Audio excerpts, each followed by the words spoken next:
अस्सलाम वालेकुम स्टूडेंट्स, चांद अकील है, lecture in English in higher education department. Students, आज की इस वीडियो में हम डिस्कस करेंगे पीपीएससी के थ्रू जो इंस्ट्रक्टर की सीट्स अनाउंस होने जा रही हैं। सबसे पहले मैं आपको ये बताऊंगा कि इंस्ट्रक्टर होता क्या है और ये जॉब क्या है और ये इसकी एलोकेशन कहाँ पे होती है, पे स्केल क्या है, एलिजिबिलिटी क्राइटेरिया क्या है और इसके लिए क्वालिफिकेशन क्या होनी चाहिए, एज अपर एज लिमिट क्या है। तो ये सारी चीज़ें और इसका पेपर किस तरह से आता है, पेपर का पैटर्न क्या है, पेपर का कंटेंट क्या होता है, पेपर के लिए हमें सिलेबस किस तरह से प्रिपेयर करना होता है और क्या क्या चीज़ें हमें प्रिपेयर करनी होती हैं। तो ये सारी चीज़ें आज की इस वीडियो में हम डिस्कस करेंगे। कंप्लीट वीडियो देखिएगा, इंशाल्लाह it will be very informative for you people. Let's discuss. सबसे पहले तो बेटा जो इंस्ट्रक्टर है ये 17 स्केल की टीचिंग की सीट है और ये कॉमर्स कॉलेजेस में है। कॉमर्स कॉलेजेस जो हैं ये पहले टेवटा के अंडर थे, लेकिन अब ये एचईडी हायर एजुकेशन डिपार्टमेंट के अंडर है और इनमें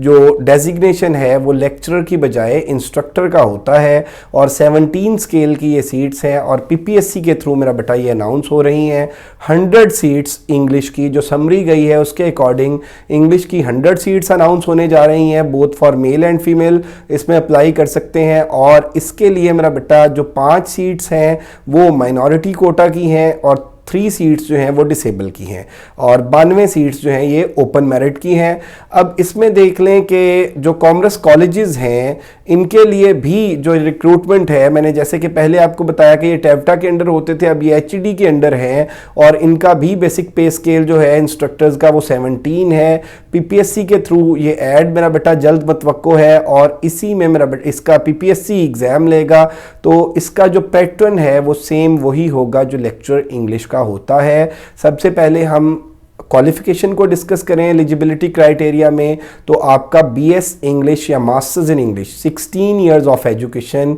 अगर आपके हैं इंग्लिश में, आपका बीएस इंग्लिश है, चाहे वो इंग्लिश लिटरेचर में हो, इंग्लिश लैंग्वेज में हो, इंग्लिश लिंग्विस्टिक्स में हो या आपका किसी भी एचईसी से रिकग्नाइज्ड यूनिवर्सिटी में मास्टर्स इन इंग्लिश है तो आप लोग एलिजिबल हैं अप्लाई करने के लिए। और आपकी जो एज है वो मिनिमम 21 और मैक्सिमम अपर एज रिलैक्सेशन डाल के वो 33 है मेल्स के लिए और 36 जो है वो फीमेल्स के लिए है। अब इसमें मेरा बेटा अप्लाई करने का पीपीएससी की जब वेबसाइट पे ऐड आएगा वहाँ से आप चालान डाउनलोड करेंगे, उस चालान पे आप केस नंबर मेंशन करेंगे और फ़ी जो है वो आप पीपीएससी के अकाउंट में सबमिट कराएंगे नेशनल बैंक में। देन उसकी स्लिप आप जो है वो अपने पास संभाल के रखेंगे और ऑनलाइन जो है आप उस चालान फॉर्म को अपलोड करेंगे और अपने सारे जो क्रेडेंशियल्स हैं उनको मेंशन करेंगे। तो इस तरह आप वो जो गिवन डेडलाइन होगी उससे पहले आप अप्लाई करेंगे। देन नॉर्मली पीपीएससी का ये होता है कि अप्लाई करने के बाद 2 और 3 मंथ्स में आपका जो टेस्ट है वो एक्सपेक्टेड होता है,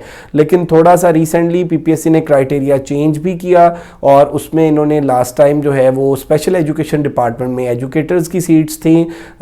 क्लोजिंग डेट के 1 महीने के बाद ही टेस्ट की डेट जो है वो उन्होंने दे दी और टेस्ट जो है वो 9 दिसंबर को कुछ सीट्स के लिए होने जा रहा है जिनकी क्लोजिंग डेट जो है वो 6 नवंबर थी। तो एक बात तो मोस्ट इंपॉर्टेंट बात कि अगर आप लोग BS English, masters in English, MPhil English हैं और गवर्नमेंट जॉब्स का वेट कर रहे हैं तो मेरा बेटा अभी से तैयारी शुरू कर दें, इसमें कोई डिले ना करें क्योंकि इंग्लिश की जो कोर्स आउटलाइन है वो भी बहुत लंबी चौड़ी होती है। उसमें आपने लिटरेचर को, लिंग्विस्टिक्स को, लिटरेरी थ्योरी को, लिटरेरी क्रिटिसिज्म को, इन सारी चीज़ों को देखना होता है। इसको बाद में वीडियो में हम डिस्कस करते हैं। सबसे पहले मैं आपको ये बता दूँ कि पेपर का जो पैटर्न है वो क्या होता है। पेपर पैटर्न बेटे एमसीक्यूज बेस्ड ये 100 मार्क्स का पेपर होता है। 80% जो है वो आपके सब्जेक्ट से यानी इंग्लिश से पेपर आता है और बाकी जो 20% है उसमें जनरल नॉलेज के कोई 1-2 क्वेश्चन होते हैं, करंट अफेयर्स के 1-2 क्वेश्चन होते हैं, बेसिक मैथमेटिक्स के 1-2 क्वेश्चन होते हैं, इस्लामिक स्टडीज़ है, बेसिक इंग्लिश के, इंग्लिश ग्रामर के 1-2 क्वेश्चन होते हैं और इसी तरह से जियोग्राफी के और एवरीडे साइंस के कोई 1-2 क्वेश्चन होते हैं। तो इस तरह से ये 9 से 10 डिफरेंट सब्जेक्ट्स बन के इनमें से 20 मार्क्स का पोर्शन क्वेश्चन आता है और 80 मार्क्स का आपके सब्जेक्ट का होता है। और इसमें आप लोगों ने मेरा बेटा जो क्वालिफाई करना होता है, टेस्ट क्वालिफाई करना और इंटरव्यू कॉल आना, ये भी दो डिफरेंट चीज़ें हैं। याद रखिएगा मेरा बेटा कि अगर 100 सीट्स हैं और उन 100 में से 90 या 92 जो है वो ओपन मेरिट पे हैं, तो एक सीट के अगेंस्ट पीपीएससी जो है वो 5 एप्लीकेंट्स को कॉल करती है इंटरव्यू के लिए। तो आप लोग अगर 40% से अबव मार्क्स लेते हैं तो आपका रिटन तो क्लियर हो जाता है, लेकिन अगर आप लोग मेरा बेटा अगर 100 सीट्स हैं, टॉप 500 में आपका मार्क्स आ रहे हैं, तो देन आपको इंटरव्यू की कॉल आएगी। तो सबसे पहली बात तो टेस्ट क्वालिफाई करना। अब उस टेस्ट को मेरा बेटा क्वालिफाई करने के बाद इंटरव्यू, और इंटरव्यू जैसे मैंने आपको बताया कि 100 लोगों के लिए 500 लोगों को कॉल की जाएगी 100 सीट्स के लिए। तो उनमें से जो 100 सूटेबल होंगे उनकी सिलेक्शन, और वो किस तरह से क्राइटेरिया बनाते हैं, आपके मेरा बेटा टेस्ट के मार्क्स, अगर फॉर एग्जाम्पल आपका टेस्ट 100 मार्क्स का हुआ, उसमें से आपके 72 आए हैं, तो उनको मेरा बेटा 36 वो 50 में कन्वर्ट करके और 72 में से 36 कंसिडर करेंगे। देन मेरा बेटा इंटरव्यू आपका 100 मार्क्स का होता है, एकेडमिक आपका जो है वो 30 मार्क्स का होता है। ये मैट्रिक टू ऑनवर्ड जो है आपका मास्टर्स और आपका एमफिल हो तो उसके 2 नंबर आपको एडिशनल मिलते हैं। लेकिन इसमें अगर आपका एमफिल ना भी हो, एकेडमिक्स का मैं आपको on the basis of personal experience बताऊं तो एकेडमिक्स का कोई बहुत ज़्यादा फर्क नहीं पड़ता। कुछ लोगों के जहन में ये होता है कि हमारी अगर कोई सेकंड डिवीजन है तो आइदर वी आर एलिजिबल और नॉट, तो ऐसी मेरा बेटा कोई बात नहीं है। आप लोगों की अगर थ्रू आउट भी सेकंड डिवीजन है, आप टेस्ट अच्छा परफॉर्म करते हैं, इंटरव्यू बहुत अच्छा देते हैं, आपके कॉन्सेप्ट्स अच्छे हैं, तो आप लोगों की सिलेक्शन हो सकती है। तो अब मेरा बेटा इसमें जो 80 मार्क्स हैं सब्जेक्ट के हवाले से, अब जो इंग्लिश के बैकग्राउंड के लोग हैं उनमें नॉर्मली ये होता है कि हम ये देखते हैं कि अच्छा भाई 80 मार्क्स का तो हमने अपना सब्जेक्ट तैयार करने हैं, बाकी 20 मार्क्स के हमने 9 से 10 सब्जेक्ट तैयार करने हैं, और बच्चे बाकी 20 मार्क्स को फोकस कर रहे होते हैं। तो मैं आपको ये सजेस्ट करूँगा कि आपका जो आपकी स्ट्रेंथ है वो आपका सब्जेक्ट होना चाहिए। आप 80 मार्क्स को अगर बहुत अच्छा प्रिपेयर करते हैं तो पीपीएससी का मैं लेक्चर मेल और फीमेल का आपको, अगर जब से ये ऑब्जेक्टिव टेस्ट स्टार्ट हुए, 2009 में लास्ट टेस्ट जो हुआ था वो सब्जेक्टिव था, उसके बाद मेरा बेटा 2012 से जो एलोकेशंस हो रही हैं थ्रू पीपीएससी वो 1 पेपर एमसीक्यूज की बेस पे ही हो रही हैं, और इसमें जो मैक्सिमम मेरिट अभी तक मेल या फीमेल में गया है मेरा बेटा वो 56 गया है। अगर आप अपने सब्जेक्ट को ही 80 मार्क्स को बड़े अच्छे तरीके से तैयार करते हैं और उसमें से कोई 70-75 एमसीक्यूज आप ठीक करते हैं, तो देन मेरा बेटा इसमें कोई शक ही नहीं है कि आप लोग रिटन क्वालिफाई कर लें। एक और बात जो आप लोगों ने जहन में रखनी है वो ये है कि पीपीएससी में नेगेटिव मार्किंग होती है। जी हाँ, पहले 0.25 नेगेटिव मार्किंग थी, अब मेरा बेटा 0.5। अगर आपने इसका सिंपल वर्ड्स में ये मतलब है कि अगर आपने एक एमसीक्यूज ठीक किया है तो आपको 1 नंबर मिलेगा, और अगर आपने कोई एमसीक्यूज गलत कर दिया तो आपका 1.5 नंबर जो है वो कट होगा, एक तो आपका उस एमसीक्यूज का, और 0.5 जो है वो साथ आपका एक्स्ट्रा नंबर डिडक्ट होगा। तो इस तरह से मेरा बेटा एक टेक्निक ये जहन में रखें कि जब आप पेपर अटेम्प्ट करेंगे तो आप लोग सिर्फ उन्हीं एमसीक्यूज को अटेम्प्ट करें जिनके बारे में आप बहुत श्योर हों कि आपको ये एमसीक्यूज आते हैं। अब आ जाते हैं मेरा बेटा कि तैयारी किस तरह से करनी चाहिए, और वो जो 80, अब देखें इंग्लिश में भी कुछ लोगों का लिंग्विस्टिक्स में स्पेशलिटी होती है, कुछ जो है उन्होंने लैंग्वेज को पढ़ा होता है, कुछ जो है वो लिटरेचर का। तो अब इसमें होता ये है कि जब पेपर डिज़ाइन होता है, पीपीएससी के पेपर्स अगर आप देखें, आप में से कुछ एस्पायरेंट्स वो होंगे जिन्होंने ऑलरेडी पीपीएससी इंग्लिश लेक्चर का टेस्ट दिया भी होगा, तो उन्हें बड़ी अच्छी तरह से आइडिया है कि भाई इंग्लिश में हिस्ट्री ऑफ इंग्लिश लिटरेचर ठीक है, और एचईसी का जो डिफरेंट यूनिवर्सिटीज़ में जो बीएस में कोर्स आउटलाइन पढ़ाई जा रही है, और जो ट्रेडिशनल एमए में कोर्स आउटलाइन थी वो सारी की सारी outline, history, literary ages different जो है उनकी करेक्टरिस्टिक्स, उसके अलावा लिटरेरी थेरी है, लिटरेरी क्रिटिसिज्म है, लिंग्विस्टिक्स है, ये सारी की सारी चीज़ें आपको प्रिपेयर करना पड़ती हैं। अब बच्चे जो गलती करते हैं वो यहाँ पे करते हैं कि जिस पहले तो मतलब तैयारी स्टार्ट ही नहीं करते, ऐड आने का वेट करते हैं और ऐड आने के बाद तैयारी स्टार्ट करते हैं, जो कि आपके पास बड़ा लिमिटेड सा टाइम होता है, जिसमें ज़्यादातर चांसेस यही होते हैं कि आप अच्छी प्रिपरेशन नहीं कर पाते जिस पे आप कॉन्फिडेंट हों। तो एक तो मैं आपको ये सजेस्ट करूंगा कि अभी से आप लोग जो है इसकी तैयारी स्टार्ट कर दें। दूसरा, तैयारी किस तरह से की जाए, इसमें कौन कौन सी बुक्स जो हैं वो कंसल्ट की जाएं, किस तरह से चीज़ों को स्ट्रीमलाइन किया जाए, और किस तरह से मेरा बेटा आप तैयारी करें कि आप इसको क्रैक कर सकें। तो सबसे पहली बात तो ये याद रखें कि HEC की जो BS की कोर्स आउटलाइन है आप उसको देखें, क्योंकि बहुत से स्टूडेंट्स जिन्होंने ट्रेडिशनल मास्टर्स किया हुआ है पुराना,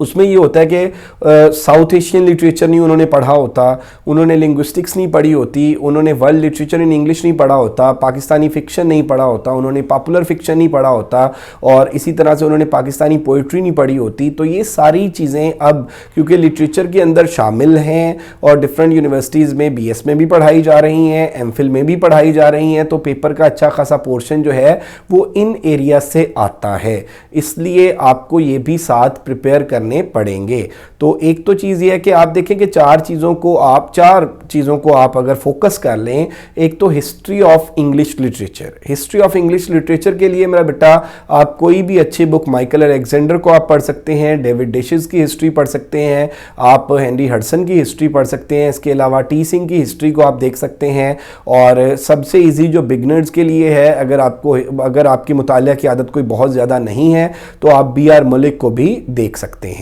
अब कोई भी एक हिस्ट्री की बुक लें और उसमें एज वाइज जो है हर एज की आप करेक्टरिस्टिक्स को देखेंगे, उसके मेरा बेटा जनरल करेक्टरिस्टिक्स देखेंगे, उसकी लिटरेरी करेक्टरिस्टिक्स देखेंगे, और उसके अलावा उसमें जो राइटर्स हैं उन राइटर्स की मेरा बेटा आप टाइमलाइन कब पैदा हुए और क्या क्या उनके वर्क्स हैं, और उनके जो वर्क्स किसी भी यूनिवर्सिटी के सिलेबस में शामिल है उन वर्क्स के अगर टेक्स्ट पढ़ लें तो बहुत अच्छी बात है, अगर टेक्स्ट नहीं पढ़ सकते तो उनकी समरीज़ को आप, डिटेल्ड समरीज़ को आप देखेंगे, और फिर जो है उनका वन लाइनर आप तैयार करेंगे, देन उनके MCQs आप तैयार करेंगे। तो इस तरह आप हिस्ट्री जो है वो स्टार्ट करेंगे एंग्लो सेक्सन और एंग्लो नॉर्मन से, और उसको आप मॉडर्न, पोस्ट मॉडर्न और कंटेम्प्रेरी एज तक सारी एजेस जो हैं वो आप पढ़ेंगे, और इनमें फोकस करेंगे उन राइटर्स को जो किसी भी यूनिवर्सिटी के सिलेबस में शामिल है और उनका जो वर्क, जैसे फॉर एग्जांपल अगर हम चौसर की बात करते हैं तो कैंटरबरी टेल ऑब्वियसली आपको पढ़नी पड़ेगी। अगर हम मेरा बेटा क्रिस्टोफर मार्लो की बात करते हैं तो ज्यू ऑफ माल्टा और डॉक्टर फॉस्टस आपको पढ़ने पड़ेंगे। इस तरह अगर हम शेक्सपियर की बात करते हैं तो शेक्सपियर की 4 जो प्योर ट्रेजेडीज़ हैं, हैमलेट है, किंग लियर है, मैकबेथ है, ओथेलो है, ये एटलीस्ट आपको पढ़नी पड़ेंगी। इनकी समरीज तो कम अज़ कम आपको फिर ज़रूर पढ़नी पड़ेंगी। इसी तरह से मेरा बेटा जिस मतलब आगे चलते हैं हम तो डिफरेंट आगे एज ऑफ पॉप में चल के मतलब नेक्स्ट जो है किसी भी एज में आप जाएंगे तो हर एज में कोई 2-3 राइटर्स और बड़े राइटर्स जो हैं, लिटरेरी टाइकॉन्स और जो डोमिनेटिंग लिटरेरी जॉनराज हैं वो आपको पढ़ने पड़ेंगे। तो अब एक तो इस तरह से आप चीज़ों को स्ट्रीमलाइन करें और अपने नोट्स बनाएं। दूसरा फिर ये है कि आप इसमें देख लें कि अगर हम इस तरह से इनको कर लें कि आप अगर ग्रीक से स्टार्ट कर रहे हैं तो ग्रीक लिटरेचर को आपको बड़ा फोकस करना पड़ेगा। ग्रीक लिटरेचर को फोकस करेंगे, then Anglo Saxon, Anglo Norman से हिस्ट्री जो है उसको आएंगे, फिर जो डिफरेंट अमेरिकन लिटरेचर है और पोस्ट कॉलोनियल लिटरेचर है, देन आप मेरा बेटा इसमें साउथ एशियन लिटरेचर है। इन सारी चीज़ों को आप लिटरेचर के पर्सपेक्टिव में देखेंगे। लिंग्विस्टिक्स में आप मेरा बेटा लिंग्विस्टिक्स को देखेंगे, लिंग्विस्टिक्स की ब्रांचेस को देखेंगे, लिंग्विस्टिक्स के स्कूल्स को देखेंगे, लिंग्विस्टिक्स के डिफरेंट जो एस्पेक्ट्स हैं उसको देखेंगे, और उसके अलावा मेरा बेटा फिर आप लिटरेरी थेरी में जो है वो लिटरेरी थेरी को देखेंगे, लिटरेरी मूवमेंट्स को देखेंगे, लिटरेरी क्रिटिसिज्म को देखेंगे। इस तरह से अगर करके आप चीज़ों को प्रिपेयर करेंगे तो आप लोग इंशाल्लाह क्वालिफाई कर लेंगे। अब कुछ बच्चों के जहन में ये आ रहा होगा कि ये चीज़ें तो बहुत ज़्यादा हैं और अगर 2-3-4 माह में ये तैयार करें तो शायद उनसे तैयार नहीं हो पाएंगी, या अगर कुछ बच्चों के जहन में ये आ रहा है मेरा बेटा टू बी वेरी सॉरी कि सेमेस्टर सिस्टम में अगर वो 4 साल में BS में ये सारा कुछ नहीं कर पाए, पढ़ पाए, तो मतलब ये 3 से 4 माह में या 2.5-3 माह में ये किस तरह से प्रिपेयर कर पाएंगे। बेटा it's possible, you can prepare. क्योंकि अब एक बात सबसे पहले जो आपने याद रखनी है वो ये है कि जैसे ही सीट्स आती हैं बच्चे क्या करते हैं कि मार्केट में अवेलेबल डिफरेंट जो बुक्स हैं MCQs की उनको उठाते हैं और MCQs क्रैम करना स्टार्ट कर देते हैं। बेटे जब तक आपने किसी काम को पढ़ा ही नहीं है, किसी का सब्जेक्टिव ही नहीं पढ़ा या उसका कॉन्सेप्ट ही नहीं है आपको, तो मेरा बेटा हाउ यू कैन क्रैम, किस तरह से आप उसके जो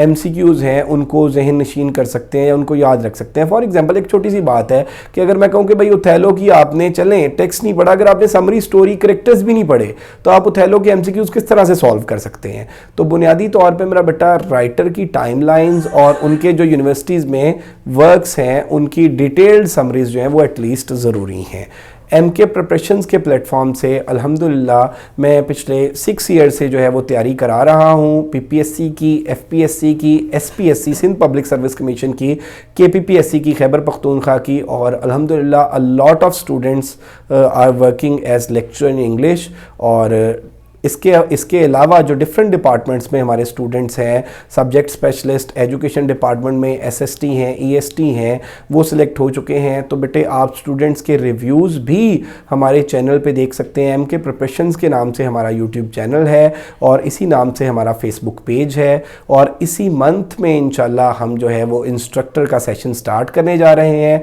और उस सेशन में 80 मार्क्स का जो इंग्लिश का कंप्लीट पोर्शन होगा, जिसमें हिस्ट्री ऑफ इंग्लिश लिटरेचर है, लिटरेचर की सारी जो एजेस हैं वो, डिफरेंट लिटरेरी जॉनराज हैं वो, और उसके अलावा जो लिटरेरी टाइकॉन्स हैं, जो राइटर्स वो, और इसके साथ साथ मेरा बेटा linguistics, literary theory, literary criticism, each and everything, ठीक है, वो सारी चीज़ें हम इसमें कवर कराएंगे। और साथ जो 20 मार्क्स का पोर्शन आना है जनरल का, जिसमें बेसिक इंग्लिश है, बेसिक मैथमेटिक्स है, कंप्यूटर साइंस है, और एवरीडे साइंस है, जनरल नॉलेज है, जियोग्राफी है, ये भी सारी की सारी चीज़ें कवर कराएंगे। 5000 हमारे पूरे सेशन के चार्जेस होंगे। और हमारा जो मेरा बेटा सेशन को कंडक्ट करने का तरीका है वो ये है कि आप हमारे गिवन नंबर्स पे कांटेक्ट करके रजिस्ट्रेशन करा सकते हैं। रजिस्ट्रेशन के लिए आपको अपनी फ़ी पे करनी पड़ेगी। फ़ी पे करने के बाद अपनी फ़ी सबमिशन का मैसेज, अपना नेम, अपनी क्वालिफिकेशन आप कंसर्न टीचर को सेंड करेंगे, वो आपको पेड ग्रुप में ऐड करेंगे। पेड ग्रुप में मेरा बेटा आपके साथ सिलेबस ब्रेकअप शेयर हो जाएगा। सिलेबस ब्रेकअप में डेट वाइज जो है वो सारी की सारी डिटेल्स दी होती हैं,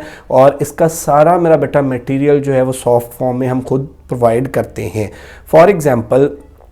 अगर आपका पहला टेस्ट जो है वो ग्रीक फ़िलासफ़र्स पर है, तो ग्रीक फ़िलासफ़र्स के हवाले से, अरिस्टोटल के और प्लेटो के हवाले से मेरा बेटा आपको सारा मटेरियल वन लाइनर की फॉर्म में, सब्जेक्टिव की फॉर्म में, MCQs की फॉर्म में, PDF में आपको प्रोवाइड किया जाएगा। आप उसको तैयार करेंगे और गिवन डेट पे उसका टेस्ट होगा। और टेस्ट जो है वो 7 PM हमारी टेस्ट टाइमिंग होती है। 8:30 पे आफ्टर मेरा बेटा 1.5 आवर हम उसकी की शेयर करते हैं, और देन मेरा बेटा की शेयर करने के बाद बच्चे टैली करते हैं जो उन्होंने सॉल्व किया होता है, और उनके जो भी क्वेश्चंस होते हैं, जो भी कन्फ्यूजन्स होती हैं, जो भी क्वेरीज होती हैं, वो अपने क्वेश्चंस पूछ सकते हैं। Thank you very much. Stay blessed. MK preparations पे मेरा बेटा आप कांटेक्ट कर सकते हैं रजिस्ट्रेशन के लिए। अल्लाह हाफिज़।